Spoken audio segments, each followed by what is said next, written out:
ವೀರಭದ್ರಸ್ವಾಮಿ ಕರ್ನಾಟಕದಲ್ಲಿ ನೆಲೆಸಿದ ಕತೆ ನಿಮಗೆ ಗೊತ್ತಿದೆಯಾ? ಸತಿದೇವಿಯ ಪ್ರಾಣತ್ಯಾಗದಿಂದ ಉಗ್ರನಾದ ಪರಶಿವ ತನ್ನ ಒಂದು ಜಟೆಯನ್ನ ನೆಲಕ್ಕೆ ಅಪ್ಪಳಿಸಿದ ಕ್ಷಣ ಭೂಮಿ ಸೀಳಿದಂತೆ ಉದ್ಭವಿಸುತ್ತಾನೆ ವೀರಭದ್ರ.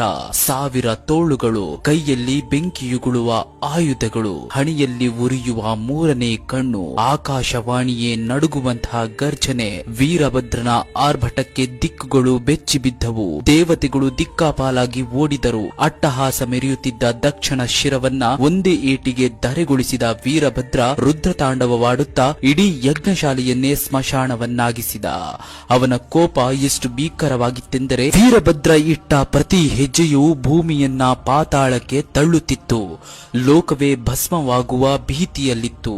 ಶಿವನು ಪ್ರತ್ಯಕ್ಷನಾಗಿ ಮಗನ ಭುಜದ ಮೇಲೆ ಕೈ ಇಟ್ಟು ಶಾಂತನಾಗುವಂತೆ ಕೋರಿದರು. ಕೈಲಾಸದಿಂದ ಕೆಳಗಿಳಿದ ಕಲಿ ವೀರಭದ್ರ ರಕ್ತಸಿಕ್ತ ಖಡ್ಗವನ್ನ ಹಿಡಿದು ದಕ್ಷಿಣಕ್ಕೆ ನಡೆದರು. ಸಹ್ಯಾದ್ರಿಯ ಬೆಟ್ಟ ಸಾಲುಗಳು, ಹಸಿರು ಹೊದಿಕೆಯ ಮಲೆನಾಡು ಅವರ ಕಣ್ಣಿಗೆ ಬಿತ್ತು. ತುಂಗಾ ಮತ್ತು ಭದ್ರಾ ನದಿಗಳ ತಣ್ಣನೆಯ ನೀರು ಅವರ ಮೈ ಮೇಲೆ ಬಿದ್ದಾಗ ರೌದ್ರತೆಯನ್ನ ತಣಿಸಿತು. ಈ ಮಣ್ಣಿನ ಜನರ ಭಕ್ತಿ ಮತ್ತು ಶೌರ್ಯವನ್ನ ಕಂಡು ಆಕರ್ಷಿತರಾದ ವೀರಭದ್ರ, ಇದೇ ನನ್ನ ನೆಲೆ ಎಂದು ಘೋಷಿಸಿ